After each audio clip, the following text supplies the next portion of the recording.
Morning students మనము ప్రతిరోజు ఉదయము సాయంత్రము ఒక గంట ప్రాక్టీస్ చేసుకోవాలి. ప్రాజెక్టులు రాసుకోవాలి బేటా. 10th క్లాస్ వాళ్ళు ఇక్కడ నేను కొన్ని లెక్కలు పెట్టినా మీరు హోంవర్క్ చేయండి. ఒకసారి ఎక్స్ప్లెయిన్ చేస్తా చూడండి బేటా. ఇక్కడ ఎక్స్ సచ్ దట్ ఎక్స్ అనేది సంయుక్త సంఖ్య. ఎంతవరకు రాయాలి?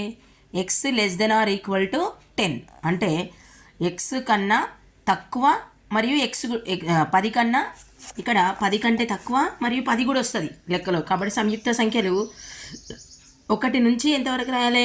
10 వరకు రాయాలి. అంటే 10 వస్తుంది, 10 కన్నా లెస్ దెన్ ఆర్ ఈక్వల్ ఉంది చూడండి. తక్కువ మరియు సమానం ఉంది కాబట్టి 1 నుంచి 10 వరకు సంయుక్త సంఖ్యలు రాయండి. సంయుక్త సంఖ్యలు ఏమని చెప్పిన? ప్రధాన సంఖ్యలు కాని సంఖ్యలు సంయుక్త సంఖ్యలు. అంటే 3 కారణాంకాలు ఉన్న సంఖ్యలను ఏమంటాం మనం? సంయుక్త సంఖ్యలను. క్లాస్ వర్క్లో రాపించినాం కదా, ఇట్లాంటి లెక్కలు చేసినాం. మీరు రివిజన్ కోసం ఇది చేయండి. నెక్స్ట్, ఇది సమితి నిర్మాణ రూపంలో ఉంది ఏ, కాబట్టి దాన్ని ఏం చేయాలి? ముందు రోస్టర్ రూపంలో రాసుకోవాలి. సంయుక్త సంఖ్యలు 10 వరకు రాసి నెక్స్ట్ బి సమితి చూడండి. ఎక్స్ అనేది బేసి సంఖ్య. ఎక్స్ సచ్ దట్ ఎక్స్ అనేది బేసి సంఖ్య. ఎక్స్ లెస్ దాన్ 10 అంటే ఎక్స్ అంటే బేసి సంఖ్య అంటే ఎంతవరకు ఉండాలి? 10 కన్నా తక్కువ. 10 కన్నా తక్కువ ఉన్న బేసి సంఖ్యలు రాయండి. సమితి ఏలో సంయుక్త సంఖ్యలు రాయండి. సమితి బిలో బేసి సంఖ్యలు రాసి ఈ 2 సమితులను గమనించండి. ఆ 2 సమితులు వియుక్త సమితులు అవుతాయి అని ఎవరన్నారు? సీను అన్నాడు. వియుక్త సమితులు అంటే ఏమిటి అని మీ క్లాస్ వర్క్లో నేను రాపించిన, మీరు అది చదవండి ఫస్ట్. ఎందుకంటే చదవాలనే నేను ఈ క్వశ్చన్స్ ఇస్తున్నా. ఇప్పుడు సీనే ఏమన్నాడంటే వియుక్త సమితులు అయితే గమనించండి అన్నాడు. కరెక్ట్. వియుక్త సమితులు అయితేనేమో రోస్టర్ రూపంలో రాసినాక మీరు పరిశీలన చేసి వియుక్త సమితులు అయితేనేమో వియుక్త సమితులని రాయండి, కాకపోతే కాదని రాయండి. ఏమైనా డౌట్ ఉంటే మళ్ళీ నాకు పర్సనల్గా మెసేజ్ పెట్టండి. నెక్స్ట్ రెండవ క్వశ్చన్ చూడండి. ఏ సమితి X such that X such that X అనేది ఆరు యొక్క కారణాంకాల సమితి. ఇక్కడ ఏ అనే సమితిలో మనం ఏం రాయాలి? వీళ్ళు సమితి నిర్మాణ రూపంలో ఇచ్చిరు. దీన్ని సమితి నిర్మాణ రూపంలో ఇస్తే మనం ఏం చేయాలి? రోస్టర్ రూపంలో రాయాలి. అంటే ఇప్పుడు అక్షరాలలో ఇచ్చారు కదా, అంకెలలో రాయాలన్నమాట. 6 యొక్క కారణాంకాల సమితి అంటే మీరు ఏం చేయండి అంటే 6 యొక్క కారణాంకాలు రాయండి. 1 నుంచి లెక్క పెట్టుకోండి బేట.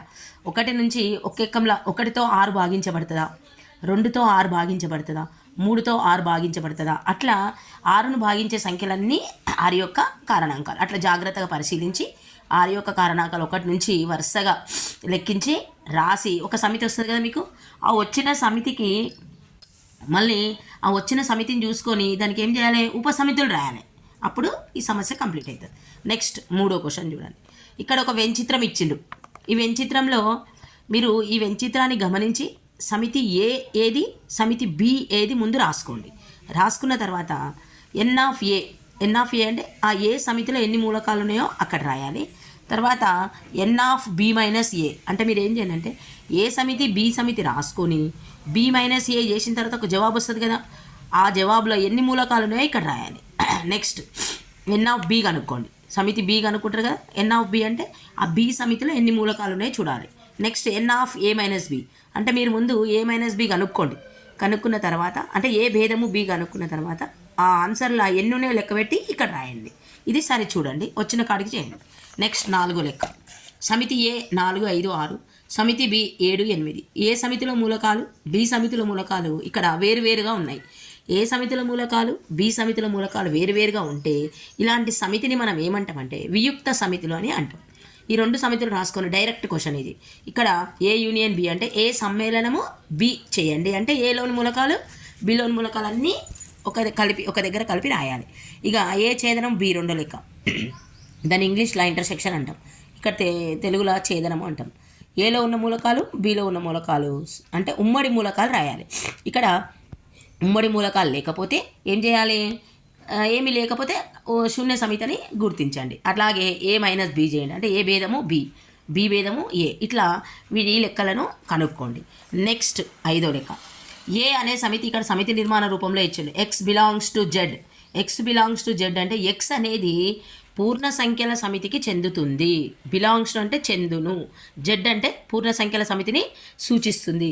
అంటే పూర్ణ సంఖ్యలు మనకు 0, 1, 2, 3, 4, 5 ఉంటాయి. మళ్ళీ తర్వాత ధన విలువ 0 ఉంటుంది, ధన విలువలు ఉంటాయి, రుణ విలువలు ఉంటాయి.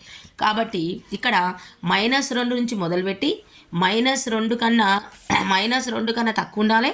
తర్వాత -2 కూడా లెక్కలోకి రావాలి. అట్లా తీసుకొని ఏం చేయాలి? 3 ఎట్లా ఉండాలంటే 3 కంటే ఇక్కడ ఎక్స్ అనేది చూడండి -2 ఎక్స్ గుర్తు ఎక్స్ దిక్కు చూడండి బేట. ఎక్స్ అనేది ఈ -2 కంటే ఎక్కువ ఉండాలి. ఎక్స్ అనేది -2 కంటే ఎక్కువ ఉండాలి. మళ్ళీ -2 కూడా లెక్కలోకి తీసుకోవాలి. ఇక్కడ ఎక్స్ అనేది చూడండి 3 కంటే తక్కువ ఉండాలి, 3ని కూడా లెక్కలోకి తీసుకోవాలి. ఇట్లా ఏ సమితి రాయండి. నెక్స్ట్ బి సమితి కూడా ఎక్స్ బిలాంగ్స్ టు ఎన్ అంటే బిలాంగ్స్ టు అంటే చెందుతుంది, అంటే సహజ సంఖ్యలకు చెందుతుంది, సహజ సంఖ్యలు రాయాలి. ఇక్కడ 2 ఉంది. ఎక్స్ అనేది ఎట్లుండాలి, 2 కన్నా ఎక్కువ ఉండాలి, మరియు 2కు సమానం ఉండాలి. ఎక్కువ గుర్తుంది చూడండి ఎక్స్ దిక్కు, కాబట్టి 2తో మొదలు పెట్టండి. 2 కన్నా ఎక్కువ ఈ గుర్తులు చూసుకొని పెట్టండి, ఇట్లాంటి లెక్కలు ఎగ్జామ్లు వస్తాయి. తర్వాత 5 కన్నా తక్కువ అన్న ఆయన సహజ సంఖ్యలు రాసి కింద ఇచ్చిన A union B, B union ఏ చేసి అవి 2 సమానమైతే కావా ఎట్లా అనేది గమనించండి. ఈ 5 లెక్కలలో మీకు ఏ లెక్కలు అర్థమైతే ఆ లెక్కలు చేసి నాకు పర్సనల్గా ఫోటో పెట్టగలరు.